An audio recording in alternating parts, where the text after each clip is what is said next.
If you have a creaky suspension on your mountain bike and your bike is equipped with any rear shock that has the Fox roller eyelet bearing kit, and you can't figure out the creak, and you've cleaned all your pivots, checked your bottom bracket, through axles, hubs, derailleur, hanger, headset, anything that might creak, still got the creak, can't figure it out, it might actually be those bearings. The cups the bearings sit in, the cups themselves, have been found to shift just a little bit in the shock eyelet. So we'll show you how to diagnose this and how to correct it. The first thing we want to do to diagnose this issue is we're going to undo the front shock mount here.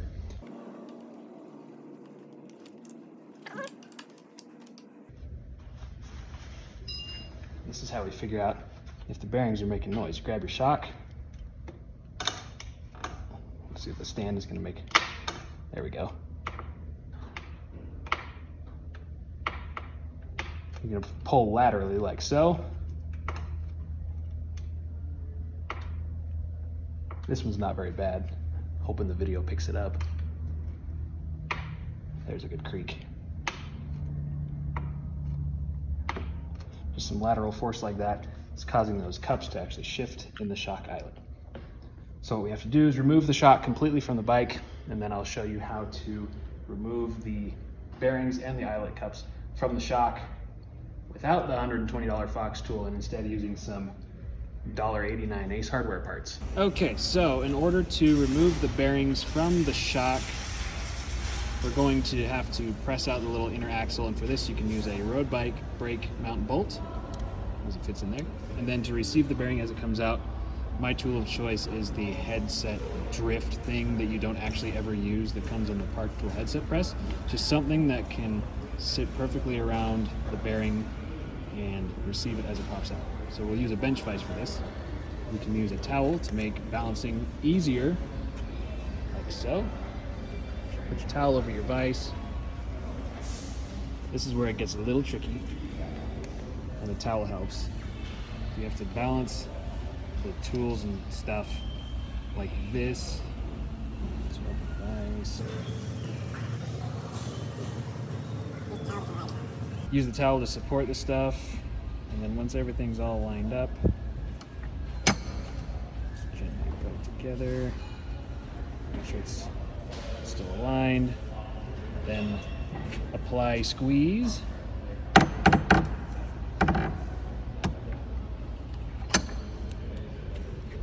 That's one bearing.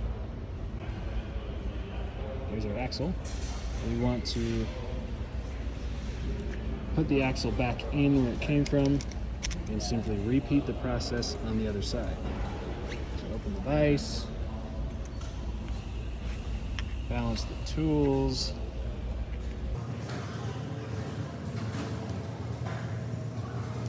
ready? There we go. All lined up. Apply the squeeze, and the bearings are out. All right, so for the next part, to remove the cups from the shock, you'll see in here there's some threads. This is where the proprietary Fox tool will go. There will be two halves that'll thread in and they'll press together and extract the cups. That thing costs 120 bucks. It's impossible to get. So from Ace Hardware, you get a 1/2 inch fine thread bolt, like so, or get two of them for 89 cents a pop. You'll notice when you attempt to thread them into the shock, they will thread a little bit and then kind of stop. What's actually happening here is the thread pitch is the same, but the physical threads in the cups are just a hair smaller. So we're going to use this tool, or this bolt, as a thread chasing and extracting tool. This part gets a bit of a pain in the butt because you have to screw the bolt in and unthread it a whole bunch of times and repeat this on both sides to really clean the threads out. As a note, once you do this to the eyelet cups, you can no longer use the Fox tool because those threads will be too small. You have to use these considerably less expensive Ace Hardware bolts for the rest of the life of these cups.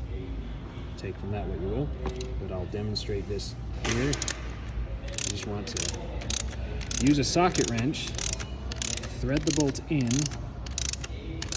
and as you feel the resistance build as the threads get chased, just kind of back it on out. start tightening it down again, place the threads, and as they get tight, back it on out, repeat. This will go on for quite some time. You want to get these so nice and clean that these bolts can thread in basically by hand. If there's any resistance, they'll get stuck in the removal part, and then that gets to be a huge pain in the butt. This one's actually not too bad. So I'm just going to keep doing this. As you can see, well, nope, still pretty tight. Back it out a little bit. You want this to be able to move totally freely until you get the head of the bolt all the way down to the surface of the cup. I'm just going to keep doing this for a second. And at this point, we might either speed it up, just cut to the finished product, but that's as far as you want the bolt to go. Okay, here we are on the other side, and this one, the threads are tight enough and the fit in the shock is loose enough that the bearing cup will actually start turning in the shock eyelet. If this happens, you're going to want to back off real fast and give it a good pops to try and work that bolt loose, because if that gets stuck, you're kind of hosed. So in this case, you're just going to have to continue the same procedure, but do it in much smaller increments. But same thing, thread in, thread out, and you can, if you need to, you can stop and clean out the threads and make sure everything keeps spinning good. Just keep going. Okay, so at this point, you've cleaned everything out real good. These bolts should just thread in both sides, nice and easy, like so. Clean off any metal shavings that are on the shock. What you want to do now, thread one bolt into both sides. Use your socket wrench. You don't want to use a crescent wrench as part of this procedure, because if it slips off, you don't want to use it at any point, because if it slips off, you'll scratch up your shock stanchion, and that's bad. So always use the socket wrench. And now at this point, we're going to just tighten the bolt and watch as one of the bearing cups, see, there it goes.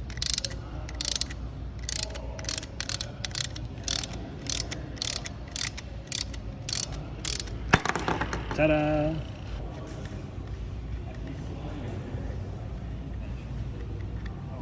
You just simply thread it in from behind. This, leave enough room for movement, and then just use a hammer, just don't hit the shock.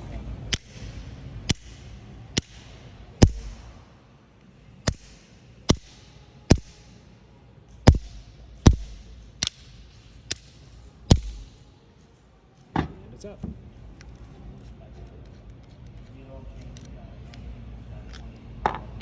Now this is the part where the creaking is coming from. And there is some evidence of grease in there, but we want to clean all that garbage out. Just use a towel. Once you've got the eyelet cups removed, we're going to apply some grease. We use the Muck Off Bio Grease. You can use this or Part Tools Assembly Grease, White Lightning Crystal, anything that's good and thick. It'll form a nice barrier. All you do is grease up the inside of the eyelet real good. Make sure it is thoroughly coated in there. And then we're going to reassemble our bearings. So to reinstall the eyelet cups, we're going to use a bearing press with a 6900 bearing drift, because that's what size the bearings are. We're just going to do one side at a time.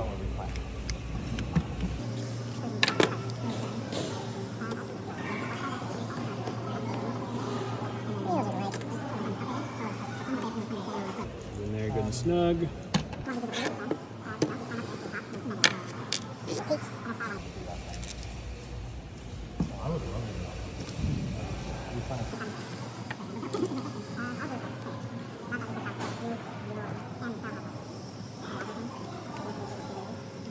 There we go. The eyelet cups Reinstalled. Now to put the bearings back in, we want to apply some grease inside the eyelets where the bearings sit. Careful of any sharp edges in there you might have created while chasing the threads. Grease all around. Now at this point, there is another tool that you're supposed to have to actually press these bearings in. We don't have that. So this is what we're going to do. Very, very gently, with a smaller hammer, place the shock on the tabletop, and you're going to tap it in gently, so gently, make sure it does not get crooked.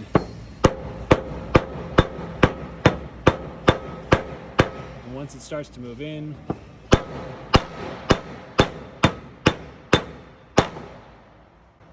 this is not at all sanctioned, but that's how we're doing it. Apply grease to your axle. Install your axle. Put your other bearing in. Clean the grease off your finger. Rinse, repeat.